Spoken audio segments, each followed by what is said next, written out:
Assalamualaikum warahmatullahi wabarakatuh. Perkenalkan, saya Kaisa Hairani dari absen 18, kelas 10C, akan mempresentasikan teks anekdot yang saya buat. Oke, jadi sekarang aku akan presentasiin PowerPoint teks anekdot yang aku buat. Oke, sekarang kita langsung masuk ke pengertian teks anekdot itu sendiri.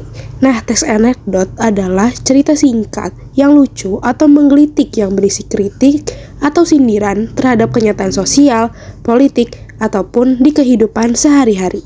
Selanjutnya kita masuk ke bagian tujuan teks anekdot itu sendiri. Nah, sebenarnya tujuan teks anekdot ini sebenarnya banyak banget. Nah, tapi aku bakal sebutin 3. Yang pertama, menghibur pembaca atau pendengar. Yang kedua, menyampaikan kritik atau sindiran secara halus. Yang ketiga, memberi pelajaran lewat humor. Langsung nih kita masuk ke struktur teks anekdot.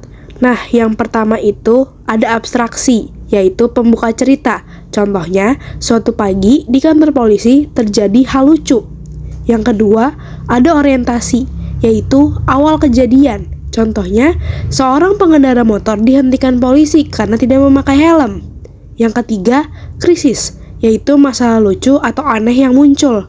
Nah, contohnya itu, pengendara itu malah menuduh polisi tidak punya rambut, jadi tidak butuh helm. Nah, yang keempat itu reaksi, yaitu tanggapan tokoh.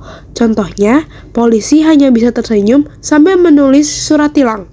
Nah, yang terakhir ada koda, yaitu penutup atau kesimpulan. Contohnya, kadang yang salah malah lebih banyak alasan daripada kesadaran. Sekarang kita masuk ke ciri-ciri teks anekdot. Yang pertama, ceritanya itu singkat, terus lucu. Yang kedua, berdasarkan kejadian nyata atau fiktif. Yang ketiga, mengandung kritik atau sindiran. Yang keempat, tokohnya bisa siapa aja, manusia, hewan, ataupun tokoh terkenal. Dan yang terakhir, mengandung pesan moral. Lalu, ada kaidah kebahasaan. Yang pertama, ada kata keterangan waktu, yaitu suatu hari, kemudian, akhirnya. Yang kedua, kata kerja aksi, yaitu berkata, tertawa, menjawab. Selanjutnya, ada kalimat langsung dan tidak langsung. Terus, ada kalimat retoris atau pertanyaan yang tidak perlu dijawab. Selanjutnya ada penggunaan konjungsi, lalu, tetap, karena. Sekarang kita masuk ke unsur-unsur teks anekdot nih. Yang pertama ada tema, yaitu ide pokok atau gagasan utama. Yang kedua, tokoh dan penokohan, jadi siapa yang terlibat dan bagaimana sifatnya. Yang ketiga ada alur, yaitu urutan peristiwa dari awal sampai akhir.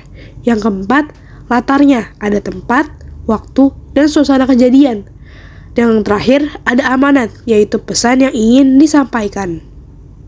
Oke, sekarang kita lanjut ke jenis-jenis anekdot nih. Nah, yang pertama ada anekdot pribadi, yaitu yang berasal dari pengalaman seseorang. Yang kedua, anekdot sosial, yaitu menyoroti perilaku yang terjadi di masyarakat. Yang ketiga, anekdot politik, yaitu menyindir pejabat ataupun kalangan pemerintah. Yang keempat, anekdot pendidikan, berisi kejadian lucu di sekolah.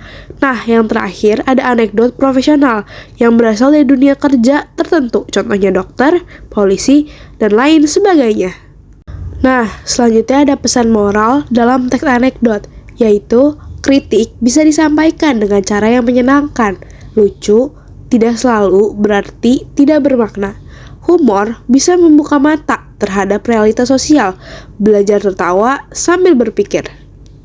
Sekarang kita masuk ke manfaat teks anekdot. Nah, yang pertama itu menghibur dan mengurangi stres. Yang kedua, melatih berpikir kritis. Yang ketiga, mengasah kemampuan menulis kreatif. Yang keempat, menyampaikan kritik sosial tanpa menyinggung. Yang kelima, mendorong perubahan sikap masyarakat. Nah, di teks anekdot sendiri ini tuh punya nilai-nilai di dalamnya. Yang pertama, ada nilai moral, yaitu kejujuran, tanggung jawab. Nah, yang kedua, ada nilai sosial, yaitu hubungan antar manusia. Nah, yang ketiga, ada nilai politik, yaitu kritik terhadap kebijakan. Yang terakhir, ada nilai pendidikan, yaitu pentingnya belajar dari kesalahan. Oke, sekarang kita akan langsung masuk ke bagian langkah-langkah menulis teks anekdot.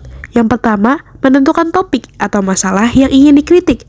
Yang kedua, menentukan tokoh dan latar cerita. Yang ketiga, membuat alur cerita yang lucu dan masuk akal. Yang keempat, menulis dialog atau kalimat lucu yang mengandung kritik. Dan yang terakhir, menutup dengan pesan moral ataupun kesimpulan. Oke, sekarang kita masuk ke fungsi teks anekdot. Yang pertama, sebagai hiburan. Yang kedua, sebagai kritik sosial atau politik. Yang ketiga, sebagai refleksi terhadap keadaan masyarakat. Dan yang terakhir, sebagai pendidikan moral dengan cara yang menyenangkan. Oke, sekarang kita langsung masuk ke contoh teks anekdotnya ya. Nah, contohnya gini. Suatu pagi, guru bertanya, "Siapa yang tidak mengerjakan PR?" Roni menjawab, "Saya, Bu." Gurunya menjawab, "Kenapa tidak dikerjakan?" Roni menjawab, "Karena saya ingin tahu seberapa besar nilai kejujuran, Bu." Guru itu menjawab, "Kamu jujur, tapi tetap dapat 0. Roni menjawab, "Berarti kejujuran itu mahal ya, Bu?" Nah, jadi kesimpulannya, teks anekdot adalah cerita lucu yang menyindir atau mengkritik realitas sosial dengan cara menghibur. Ia gak sekedar membuat tertawa, tetapi juga mengajak berpikir dan belajar. Sekian presentasi dari saya, kurang lebihnya mohon maaf. Wassalamualaikum warahmatullahi wabarakatuh.